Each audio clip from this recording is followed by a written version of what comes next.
ഡൽഹിയിൽ മറ്റന്നാളാണ് തിരഞ്ഞെടുപ്പ്.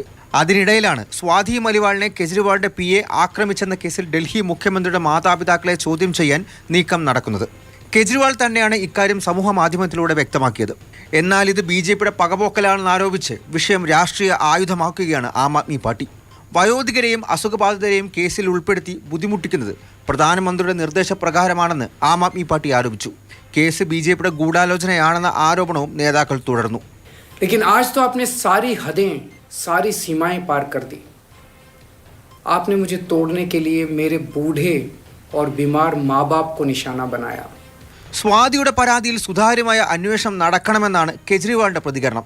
എന്നാൽ ആക്രമണത്തെപ്പറ്റിയും വിഭവ് കുമാറിനെ പ്രചാരണ വേളയിൽ കൂടെ കൂട്ടിയതിലും കെജ്രിവാൾ മൗനം പാലിക്കുന്നത് എന്താണെന്ന് BJP വിമർശനം തുടരുന്നുണ്ട്. With the assaulter in the company of Mr. Kejriwal, can you honestly expect him to do justice with anybody? The question is,